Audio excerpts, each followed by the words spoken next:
Olá, sejam bem-vindos ao Vizinhar, o podcast sobre economia e cultura dos comuns.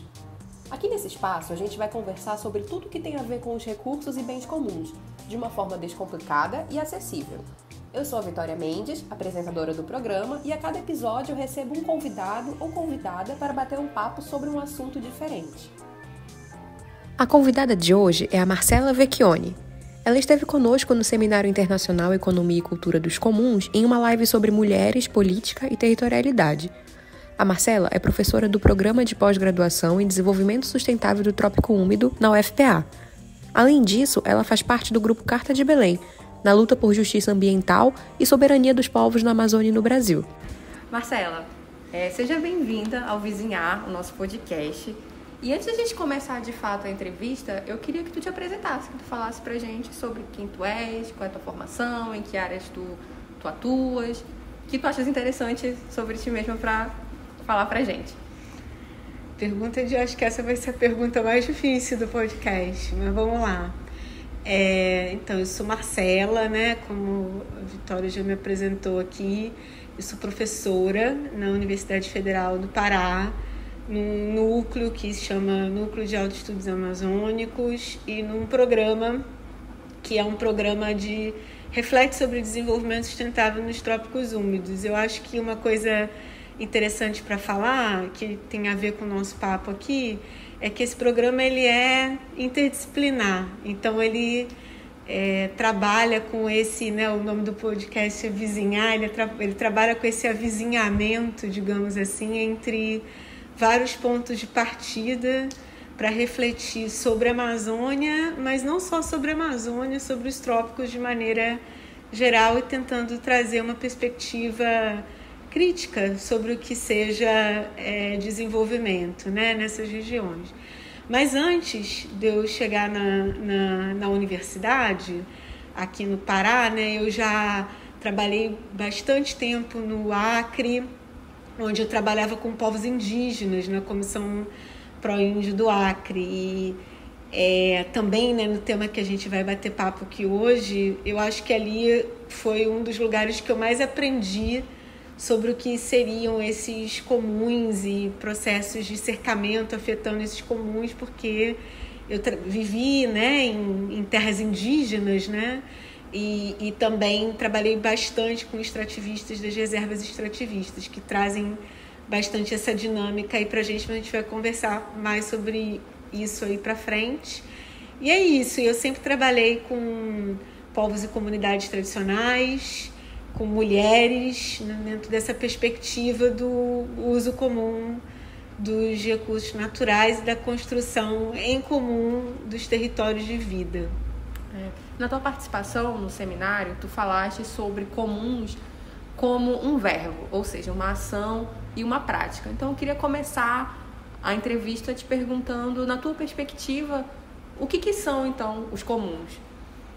Então, acho que é isso, né, que você traz já na pergunta. Eu penso muito sobre os comuns, não como um substantivo, né, como uma palavra, como um conceito que não tem movimento, digamos assim, né, mas mais como um conceito, sim, como um verbo, né, que implica fazeres, né, implica fazeres, implica saberes e a conexão entre essas duas coisas, né, e uma conexão que também pode até parecer óbvio, mas que é importante, acho que marcar para falar um pouco o que é o meu entendimento sobre esses comuns, onde os fazeres e os saberes não têm uma separação entre eles, né, o que é saber e o que é fazer, né, ou seja, é conectado mesmo, você não tem uma separação e principalmente você não tem uma hierarquização. O que eu quero dizer com isso?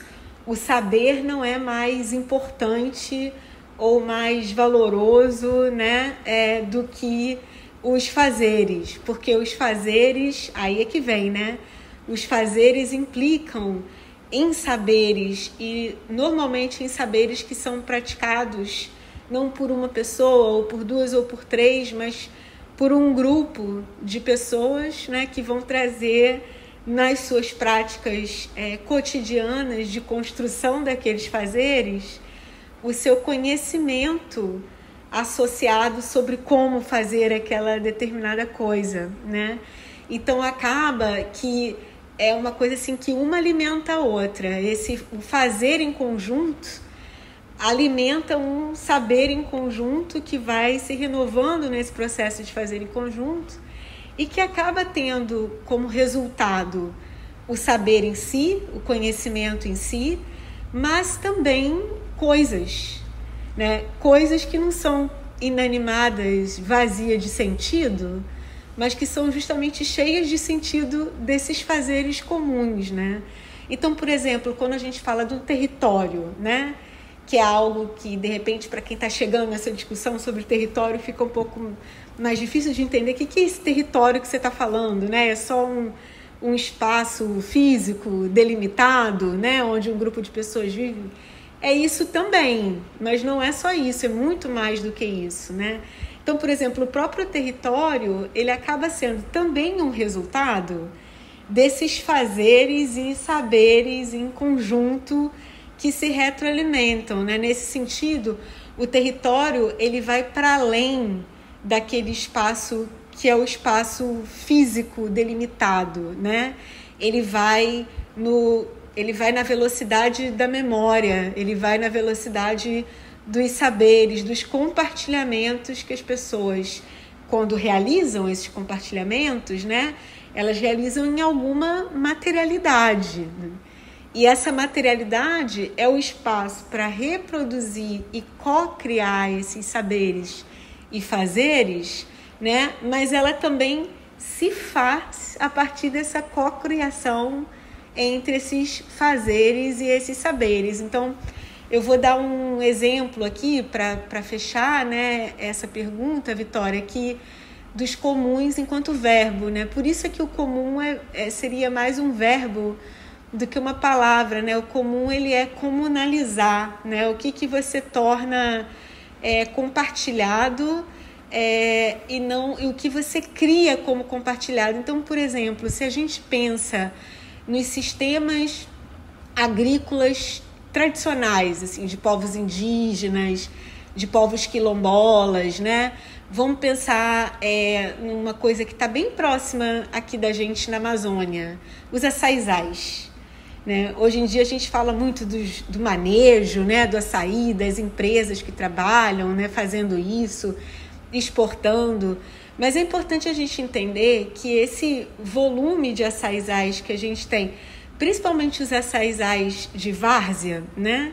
Eles têm muita conexão com como que as pessoas que viviam naquelas várzeas cuidavam dessas palmeiras, né? Cuidavam com as suas peconhas, tiravam açaí, né? Manejavam esse açaí no sentido de dar uma poda, né? Em determinadas épocas do ano, para você ter uma safra melhor, uma safra pior, e que tem a ver com o movimento das marés, que tem a ver com a estação do ano. Veja bem, isso tudo são os saberes, ó. E são saberes que são percebidos coletivamente e que se refletem em práticas conjuntas numa determinada materialidade que é um território. E esses territórios, eles muitas vezes não são delimitados, eles não são uma propriedade, né? Eles são áreas de uso comum, né? Onde se refletem essas práticas em conjunto, por isso um verbo, né? E essas práticas em conjunto são justamente os comuns. Por isso que quando você tem cercamentos dessas áreas, né? Você está cercando não só a coisa em si, o espaço em si, mas principalmente você está cercando a possibilidade de acessar essas áreas para reproduzir esses saberes e esses fazeres em conjunto. Então, você está cercando modos de vida, na verdade, você está cercando modos de viver, possibilidades de estar e ser nesse espaço, né? Então, eu acho que é uma boa maneira também, quando a gente pensa nos comuns como verbo, né? Da gente pensar nas limitações que esses comuns podem ter, né? Que não é só uma limitação no sentido de você congelar e limitar num espaço e tempo coisas e espaços, mas principalmente acessos e formas de usar e praticar coisas nesse espaço, né? Eu queria aproveitar que tu tocaste nesse tópico para te perguntar o que é de fato esse fenômeno do cercamento dos comuns e quais as consequências desse processo. Então, esse é um processo bem... O fenômeno, né? Bem que você usa a palavra processo, porque é algo bem histórico, né? E bem longo. Mas, assim, se a gente fosse tentar fazer um compacto dessa história dos cercamentos, e é claro que a maneira como os cercamentos aconteceram e acontecem ao longo do tempo foram mudando, justamente naquela perspectiva que a gente falava antes, né? De cercar não só coisas, né? Ou espaços congelados, né? Num tempo, mas de cercar dinâmicas sociais, né? Se a gente fosse botar assim de uma maneira mais ampla, né? Ou seja, quando eu estou falando de dinâmicas sociais aqui, modo como as pessoas se relacionam, né? De maneira coletiva. Então, esses cercamentos, eles começam muito lá atrás, né? Quando a gente via que havia uma disposição dessas dinâmicas sociais de não serem em espaços tão delimitados, digamos assim, e que você, principalmente de não serem espaços tão delimitados, você não precisava delimitar espaços para poder ter contratos, para poder ter combinações de como as relações sociais se dariam, né? O que eu quero dizer com isso? Se a gente para e olha lá para o século, principalmente da metade do século XVIII até o final do século XIX, a gente vê um movimento muito forte de criar-se propriedades, né? E de você criar propriedade, delimitando ali o espaço, mas principalmente, vou voltar lá no comum enquanto verbo, mas principalmente guiando as relações sociais a partir da propriedade, a partir desse processo cercado, né? Ou seja, a unidade base, né, das relações sociais passa a ser a propriedade, mas antes da propriedade, o próprio processo de cercamento, né? Então, começa lá atrás, tem muito a ver, por exemplo, com como o trabalho, né, num determinado espaço vai ser trocado, vai ser transformado em força de trabalho que vai ser vendida, né? E que não necessariamente está ligada à reprodução social da vida. O que isso quer dizer? O trabalho, se a gente olha lá antigamente, né? E como é muito, se a gente olha para as comunidades tradicionais hoje em dia, uma unidade de trabalho, digamos assim, está muito relacionada à maneira como um determinado grupo se reproduz socialmente. O que eu quero dizer com isso? Por exemplo, você vai olhar para uma comunidade extrativista, castanhais, né? Os que ainda existem. A dimensão do trabalho de uma determinada família na coleta da castanha tem uma relação muito próxima com aquele ambiente dos castanhais, né? Com como se lida com aqueles ambientes, e as trocas que vão se dar também tem muito a ver com aquele trabalho da coleta da castanha.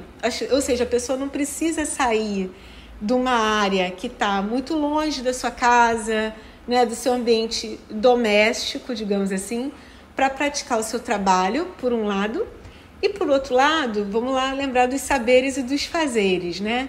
O seu saber sobre uma determinada técnica, né, de fazer alguma coisa, está muito ligado à própria maneira como a reprodução social, né, física também, daquela família, naquela unidade de produção vai se dar. À medida que os cercamentos vão acontecendo e que esses cercamentos vão transformando esses espaços, digamos assim, mais dinâmicos e abertos, né, de relação entre os saberes e fazeres, né, o que vai acontecendo é que a dinâmica social ela não vai se dar mais tanto em relação a esses saberes e fazeres coletivos, né, mas saberes e fazeres mais individualizados, né, e principalmente, muitas vezes, não controlado pelo próprio grupo que realiza aquele trabalho.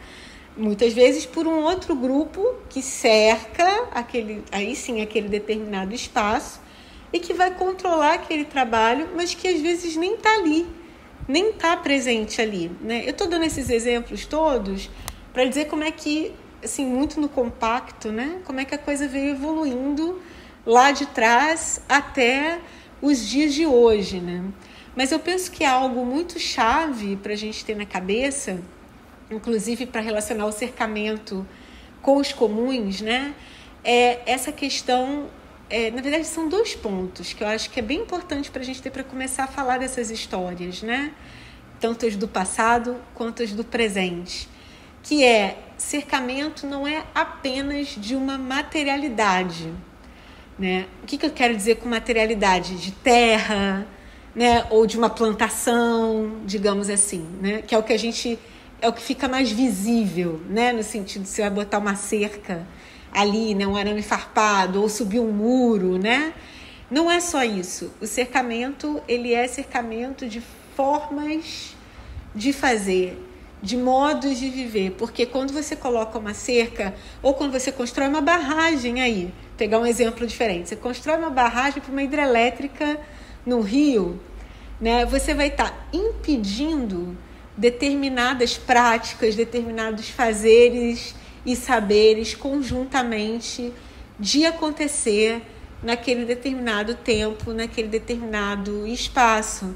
E se você está impedindo isso de acontecer, né, de ser feito, de acontecer, no limite, né, quando a coisa fica num ponto bem crítico, você vai estar impedindo aqueles grupos de se reproduzirem socialmente, né, culturalmente, de acordo com os seus saberes e fazeres. Então, se você barra a Volta Grande do Xingu, por exemplo, né? Se você pega o povo Iujá, que é um povo canoeiro, um povo pescador, esse povo não vai poder mais ser canoeiro, não vai poder mais ser pescador, porque você vai ter toda uma alteração ali na Volta Grande, né? Inclusive nas dinâmicas relacionadas às próprias cheias e vazantes do rio, que aí já vem os saberes e os fazeres da pesca, por exemplo, e da navegação, que não vão poder mais ser praticados, aquela área não vai poder mais ser acessada, e aquele grupo indígena, aquele povo indígena, não vai poder mais se reproduzir socialmente enquanto um povo canoeiro, enquanto um povo pescador. Então, eu penso que é bem importante a gente olhar para os cercamentos, pensando nos comuns enquanto verbo, enquanto cercamento de modos de viver, né? De acesso àquelas que são as bases materiais necessárias para que modos de viver específicos continuem sendo praticados em comum. Eu queria que tu explorasses um pouco mais quais são as principais ameaças aos comuns no contexto brasileiro e também no contexto da Amazônia, né? Nossa, são muitas, né? Sortida, a variedade é grande. Mas eu penso assim que é muito importante a gente destacar o quanto o próprio poder institucional, digamos assim, o poder público, né, que deveria ser um poder que estaria mais em sintonia com aquilo que é comum, né, partindo do princípio que teoricamente o público deveria representar, eu não vou dizer exatamente porque isso é impossível, mas deveria representar de alguma maneira o que é da comunalidade, né? O que é do coletivo, pelo menos de uma maneira mais abrangente. Mas eu destacaria, e aí na Amazônia nem se fala, né? O papel do poder público, né? Dos poderes mesmo, dos setores representados nesses poderes, né? Nas ameaças legislativas, sabe? Então, assim, até se a gente para pensar que lei deveria ser uma coisa que, de certa forma, também emanasse daquelas que são as práticas comuns que precisam ser institucionalizadas, né, e reconhecidas como representativas de determinados grupos, né, criando uma dinâmica aí de respeito, de reconhecimento, que é a base do princípio republicano, se a gente for parar para pensar. Então, eu citaria que justamente isso que as leis, né, que deveria ser um caminho, né, para você ter comunalidades, né, reconhecidas, né, respeitadas, criando mecanismos mesmo, né, para esse reconhecimento no médio e longo prazo. Essas têm sido justamente esse mecanismo de criar leis, né, para representar interesses que deveriam ser interesses mais coletivos, tem representado a principal ameaça aos comuns, né? E aos comuns enquanto verbo, como a gente conversava antes, né? Então, por exemplo, se a gente pega... vou dar 3 exemplos aqui que eu acho que são importantes para a gente... e que estão muito aí na mídia, né? Então, acho que vai ser fácil para as pessoas... relativamente fácil para as pessoas relacionarem. Se a gente pega, por exemplo, o movimento que o governo brasileiro... E aí tem um rebate muito grande na Amazônia, né? Isso. Que o governo brasileiro está fazendo para mudar o sistema de criação de unidades de conservação, por exemplo, né? Sejam aquelas que a gente chama que são de proteção integral, ou seja, que não tem gente dentro, mas principalmente aquelas que são de uso sustentável, que tem gente dentro, né? E o que essas reservas, essas unidades de conservação de uso sustentável trazem para a gente da perspectiva das leis, reconhecendo os fazeres em comum, que a gente conversava antes, que para ter toda aquela área conservada, né, que se tem, foi porque você tem pessoas que vivem dentro daquela área e que sua forma, vamos lembrar do que a gente falava antes, de se reproduzir socialmente, seus saberes e fazeres coletivos, manejando, né, a natureza, por assim dizer, que é o seu espaço de vida, né? Não é uma natureza morta, é uma natureza viva, foi justamente o que levou a ter a quantidade de biodiversidade que tem ali dentro, a quantidade de água boa, a quantidade de espécies de bichos, né? E tudo mais, né? Que é tudo mais mesmo, muita coisa a mais. Então, quando o governo, né, quer reduzir áreas de conservação em tamanho mesmo, né? Quando o governo quer recategorizar, por exemplo, unidades de conservação que são de uso sustentável, né?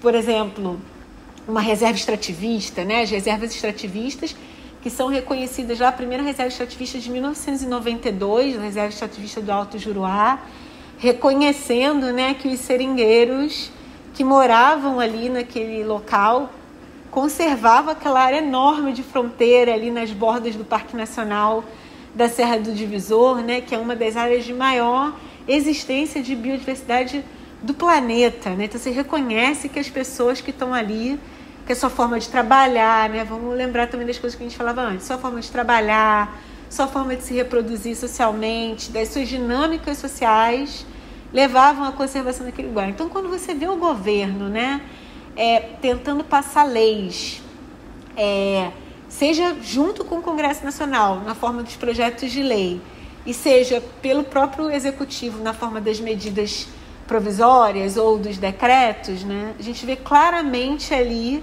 uma ameaça aos comuns acontecendo de maneira institucionalizada, né, ou seja, o cercamento institucional desses comuns, né, bem na cara, e ao mesmo tempo as consequências que esse cercamento pode ter, né, que essas leis podem ter para um cercamento que não vai ser só naquele momento da redução ou da recategorização daquela área, por exemplo, para uma área de proteção ambiental, que é uma categoria de proteção ambiental que tem menos restrições, né? Ou seja, se você tem uma APA, você pode ter atividade de turismo controlado por um outro grupo que não seja o grupo que mora ali naquele lugar, né? Então isso já, vamos lembrar daquela história que a gente falou do controle.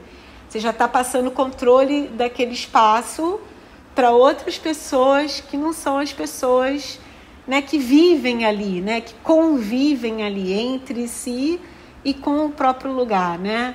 Então tudo isso eu estou falando assim bem detalhadamente para dizer como que a mecânica institucional da criação das leis, né, ela pode levar a um processo de cercamento na letra da lei, mas também no médio e longo prazo, com as consequências que essas redefinições, digamos assim, né, que essas recategorizações, que essas diminuições podem ter. No caso da Amazônia, né, isso também é muito claro, e aí eu vou entrar no segundo aspecto, né, eu estava falando da recategorização do sustentável. Outra coisa é a consulta livre prévia informada. A consulta livre prévia informada é um mecanismo presente numa convenção internacional, que é a Convenção Internacional 169 da Organização Internacional do Trabalho, que é uma agência que faz parte do Sistema das Nações Unidas, né?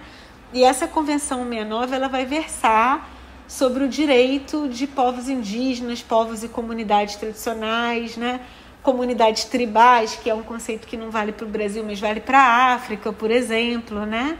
E uma das coisas que tem lá nessa convenção é esse mecanismo, digamos assim, da consulta livre prévia informada, né? O que esse mecanismo coloca? Que quando houver uma mudança legislativa, tipo aquela que a gente conversava agora há pouco, ou quando houver um grande empreendimento, não precisa nem ser grande, um empreendimento, né? Por exemplo, uma hidrelétrica, por exemplo, uma estrada, por exemplo, uma ferrovia, ou, por exemplo, uma grande fazenda que vai plantar soja, né?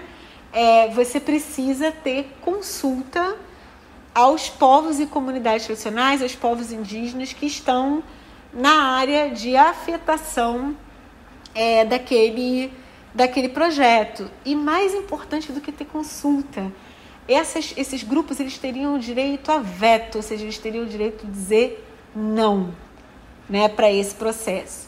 O que isso tem a ver com comum? Estudo, né? Por quê? Porque um empreendimento desse, ou uma mudança legislativa, por exemplo, como uma recategorização de unidades de conservação, principalmente onde estão esses povos e comunidades tradicionais, né, afeta diretamente a possibilidade e a capacidade dos comuns como verbo acontecer, né, dos saberes e fazeres, né, aquela coisa do cercamento dos modos de vida que a gente falava antes.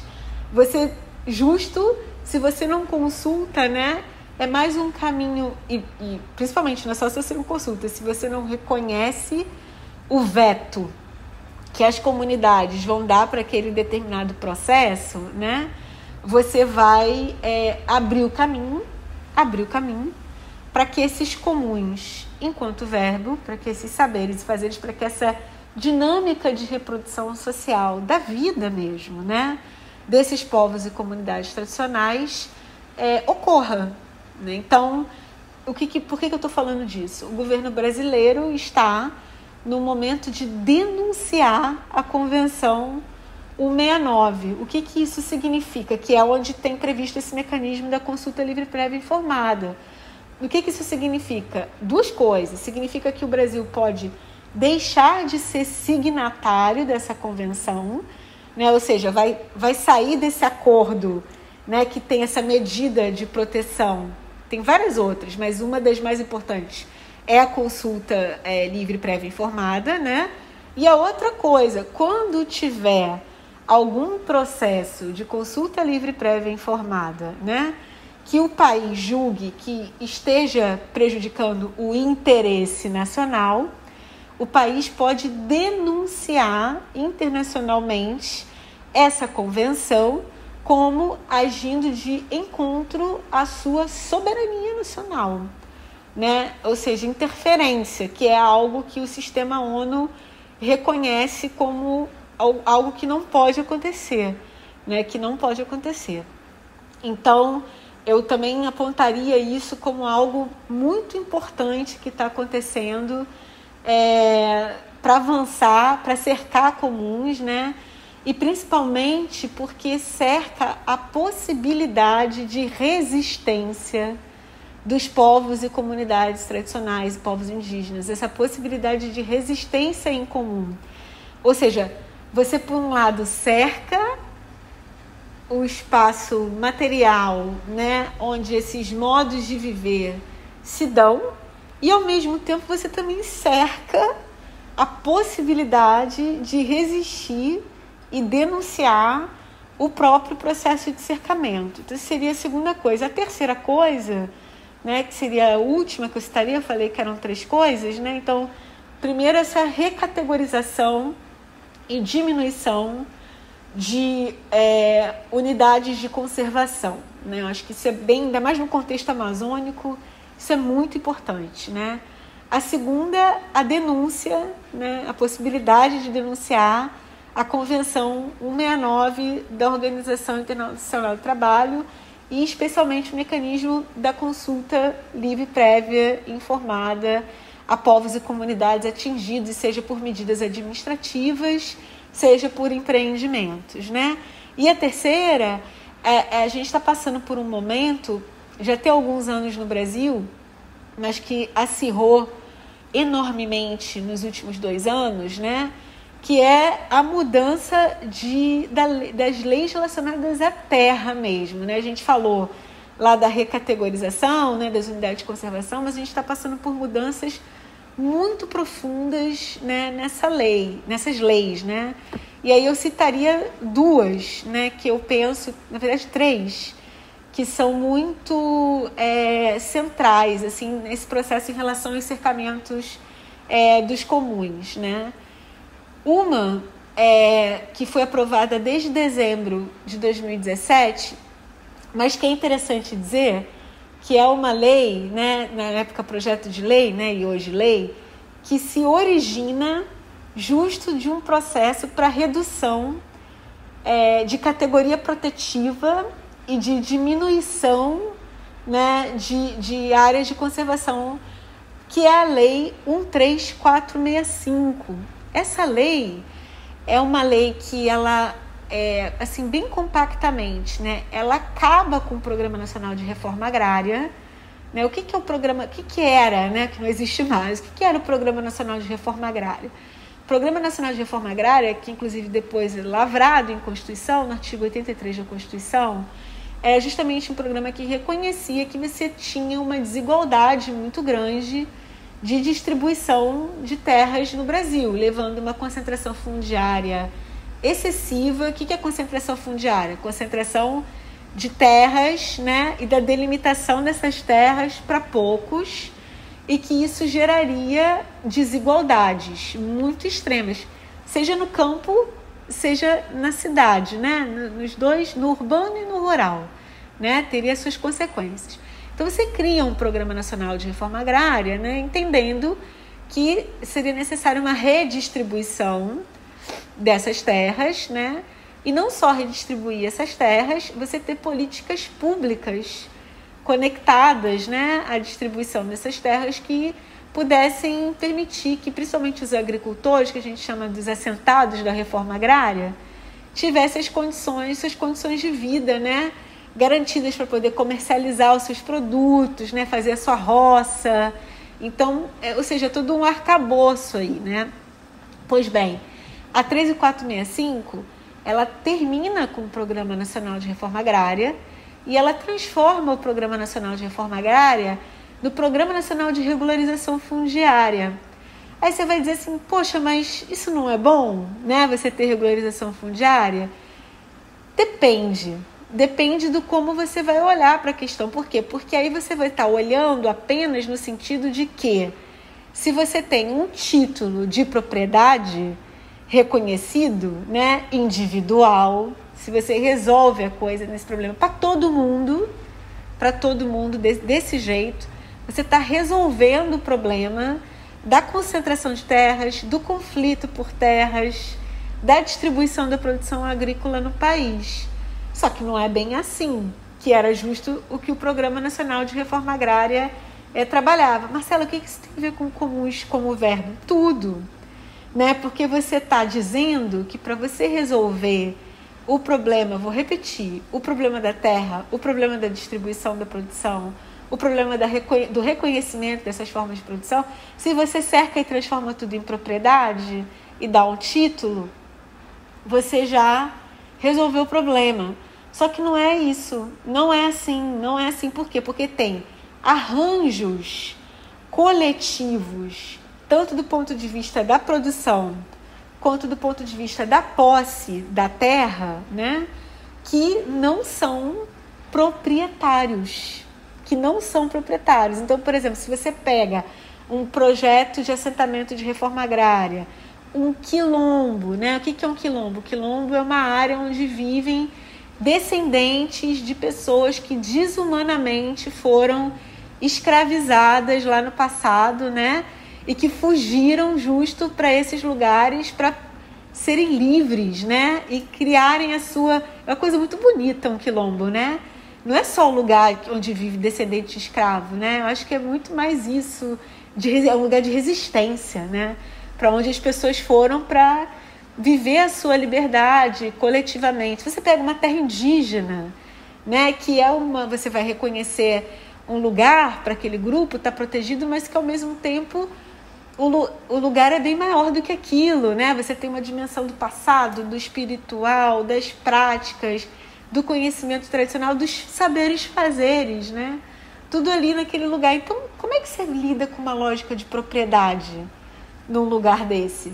Você não lida, né? Porque é muito diferente a maneira de se organizar e se reproduzir socialmente nesse espaço. Então, por isso é que é uma forma de cercamento também nos comuns. Então, essa lei 13465, e que, como eu falava antes, adveio de propostas iniciais de diminuição de unidades de conservação, né? E de recategorização também, que era a medida provisória 759 e a 726, que eram justamente para poder diminuir o Parque Nacional da Amazônia, a Floresta Nacional do Jamanchim, na região do Tapajós, no sudoeste do Pará, né? Por quê? Por que queriam reduzir aquelas áreas, né?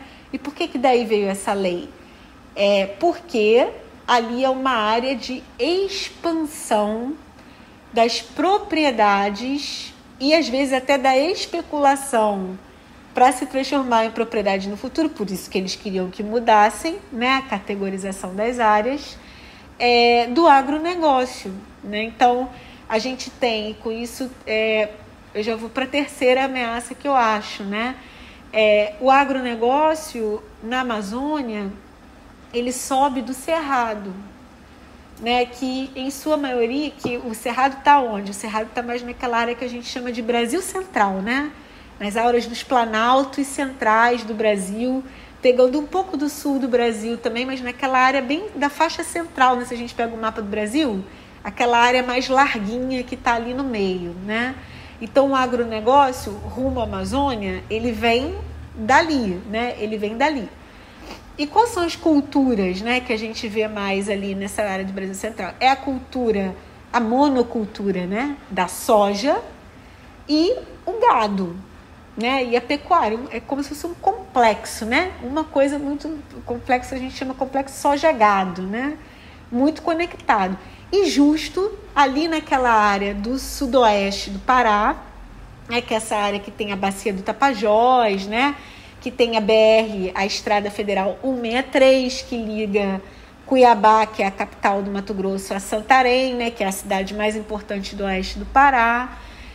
Justamente ali é que está subindo o agronegócio já consolidado do complexo da soja e do gado do Mato Grosso, né, rumo ao sudoeste do Pará, que é considerada a fronteira, né, de expansão desse agronegócio. Ou seja, eles estão disputando terras ali, né, essas terras das unidades de conservação e também das unidades de conservação que tem gente, principalmente, né, que são as de uso sustentável.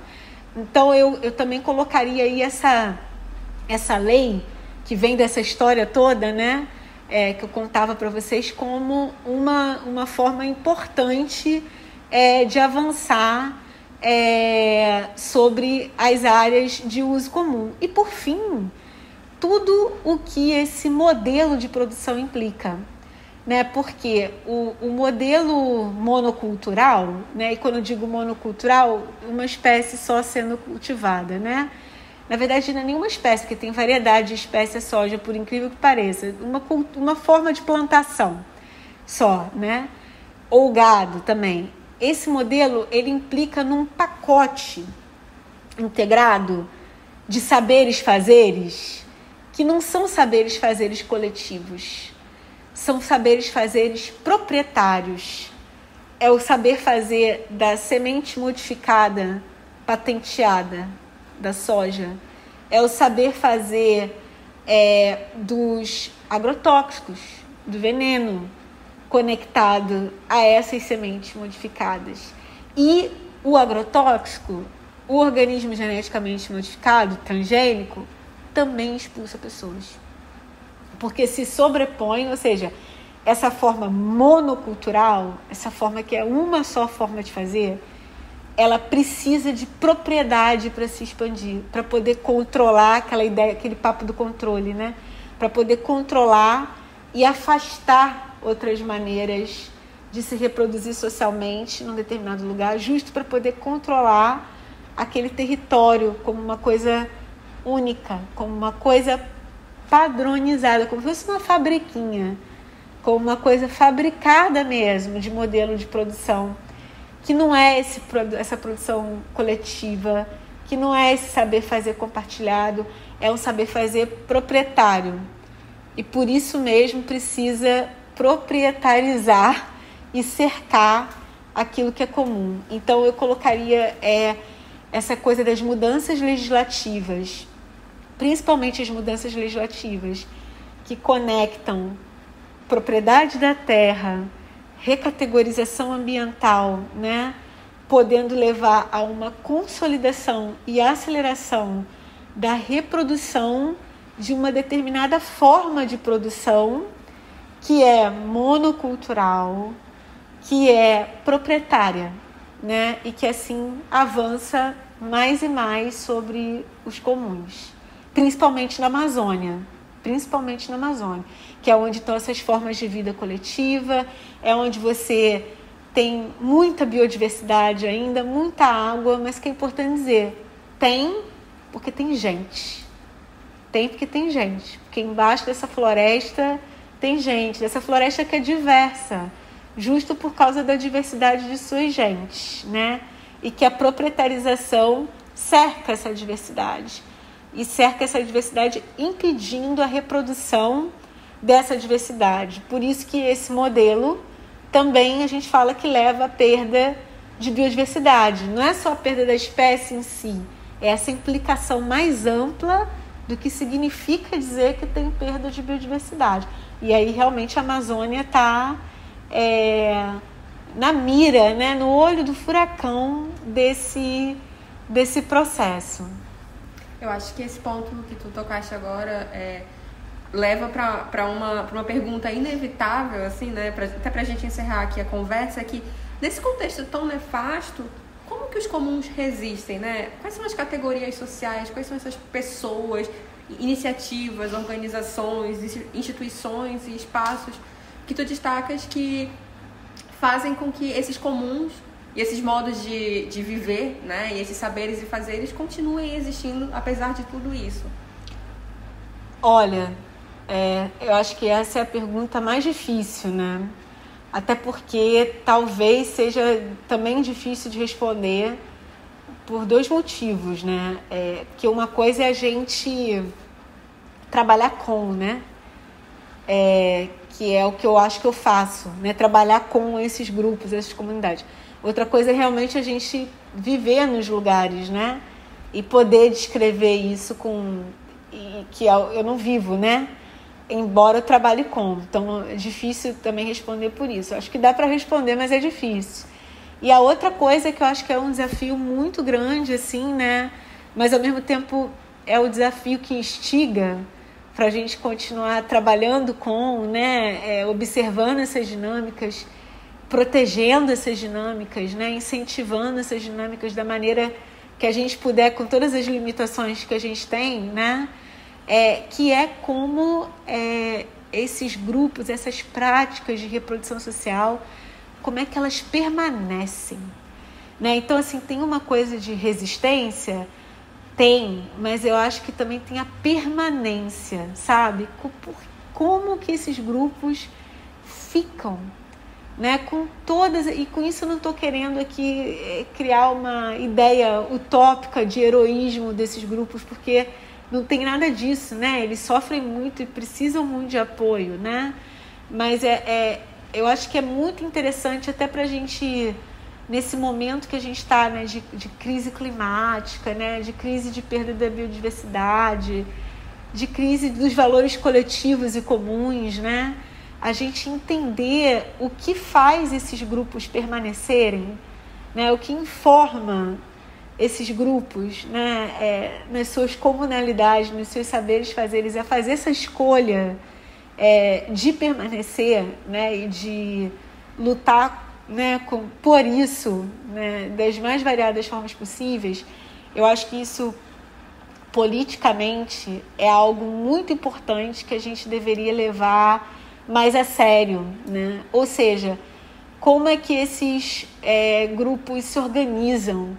O que eles dão de proposta para a gente, com os seus próprios saberes fazeres, com as suas próprias formas, né, de se organizar. E o que eles oferecem como proposta não para a gente se apropriar, patentear essas formas de fazer e vender e transformar em outras coisas e alienar, ou seja, separar esses grupos das suas técnicas, né? Ou seja, desassociar esses conhecimentos tradicionais da onde eles vêm, né?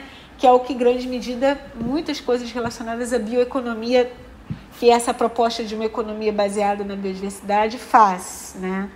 Não para isso, mas justo para a gente poder se aliar, né?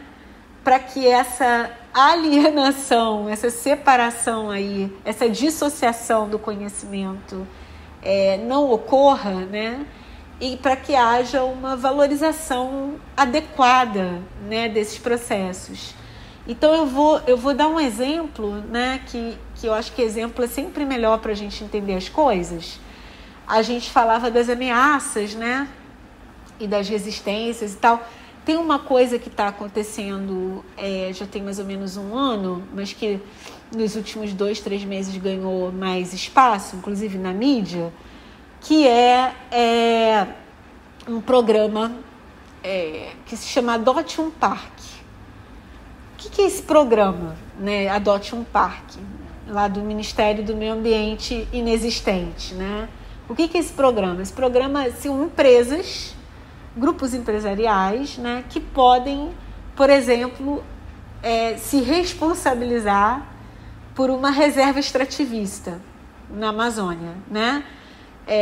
Só que não é só isso, né? À medida que essa empresa entra no processo, essa empresa vai ter direitos, como os extrativistas têm, vai ter direitos de uso sobre a reserva extrativista para realizar atividades econômicas, né? Entendendo que a geração de lucro a partir dessas atividades vai não só gerar renda para a comunidade que está ali, mas vai criar uma espécie de tampão, né, para os avanços que estão, aqueles avanços que a gente conversava antes, que estão acontecendo ao redor dessa área de conservação.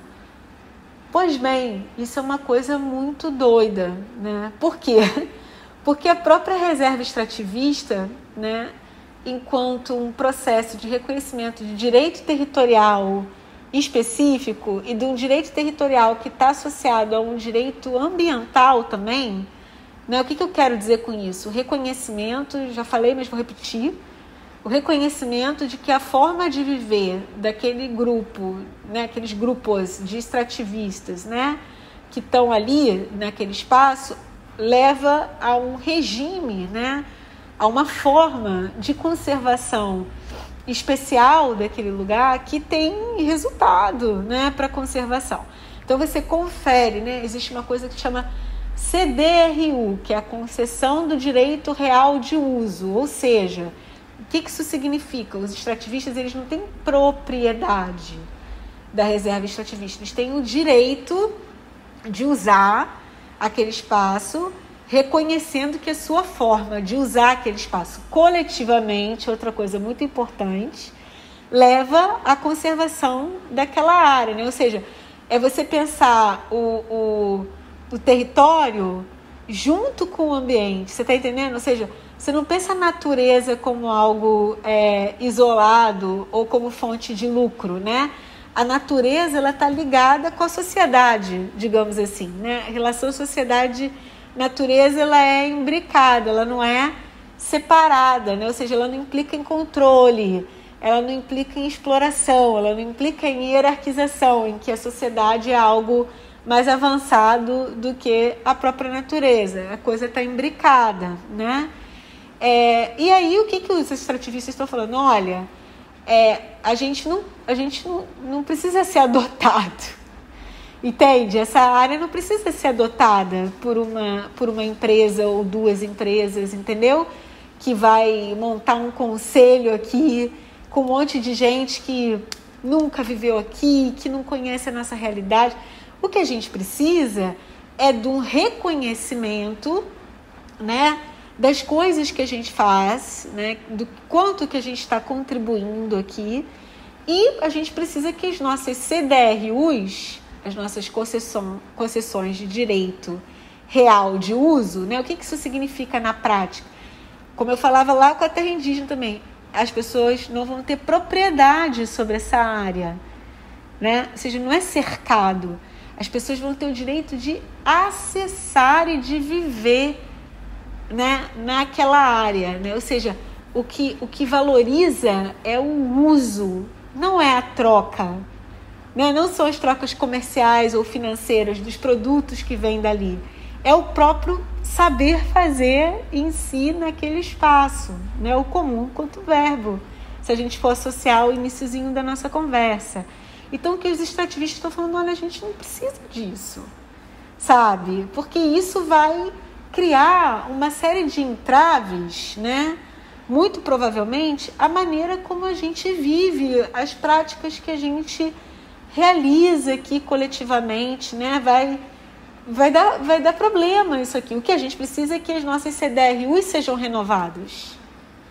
Entende? O que a gente precisa é de infraestrutura, sim, mas não é uma infraestrutura de carros, barcos, isso aqui. A gente precisa de algumas coisas para que a gente escoe, né, a nossa produção coletiva, né, e tenha acesso a mercados que não precisa ser europeus, entendeu?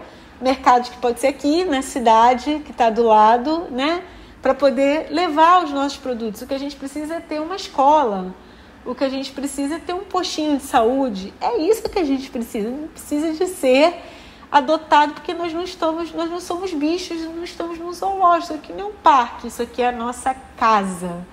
Isso aqui é a nossa casa comum. É aqui que a gente vive. E a forma da gente viver cuida desse espaço, né? Então, quando você me pergunta das resistências, isso é resistência, né? Ou seja, você permanecer nesse espaço, né? Você instrumentalizar a lei, inclusive, né? Para dizer, olha, existe um instrumento CDRU, né? Existe a categoria reserva extrativista, né? O que a gente quer é que essa categoria não acabe. O que a gente quer é que o CDRU valha. O que a gente quer é acesso a mercados locais para escoar a nossa produção, né? Algumas coisas básicas, assim, para que a nossa permanência aqui e a reprodução dessa forma de viver, que sim, conserva esse espaço para a gente e para os outros, continue. Né? E para isso a gente não precisa de ser adotado por uma empresa, né? Da mesma maneira, né? E eu acho que não tem como não falar disso, porque é uma das coisas mais fortes que a gente está vivendo politicamente nos últimos anos, sem dúvida, né?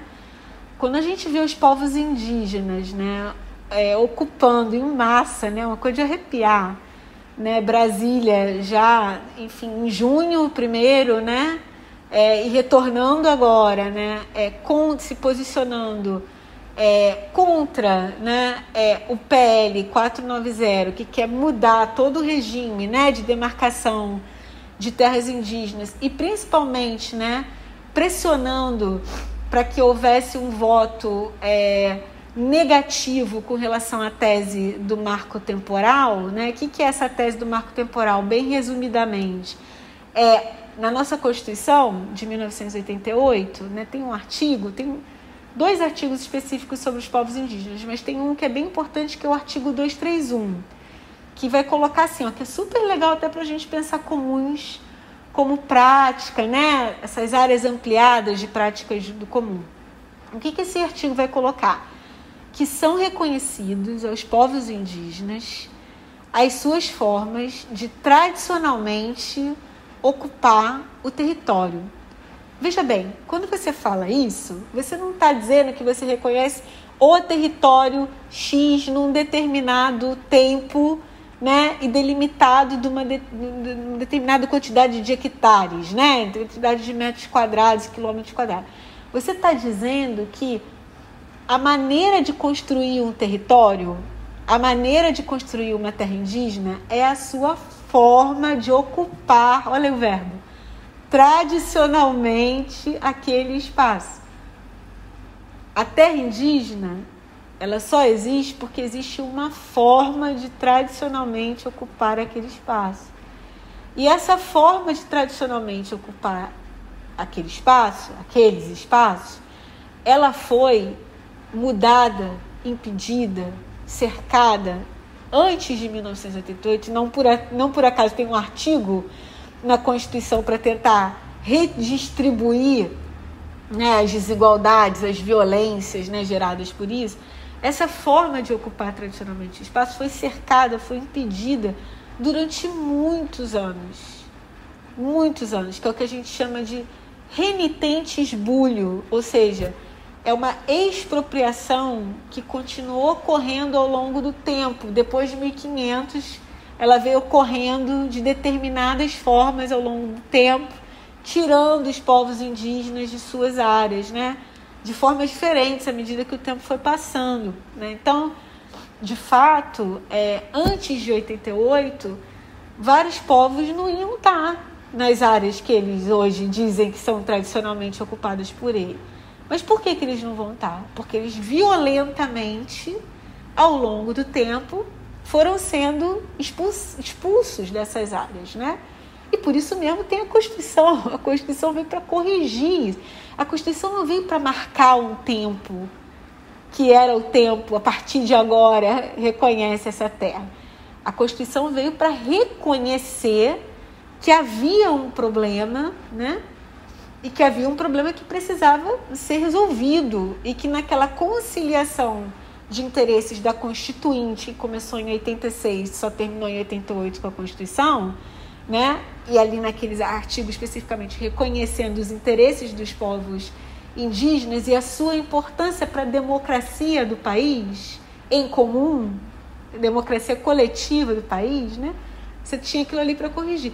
O marco temporal vai de encontro a esse processo para dizer que não, é a partir de 1988, né? Ou seja, quem não estava ali até 1988 não vai ter terra reconhecida. Ou seja, você bota, assim, como se estivesse varrendo pilhas e pilhas de poeira para debaixo do tapete que se acumularam ao longo do tempo, né, para dizer que aquela poeira não estava ali, Então, quando a gente vê eles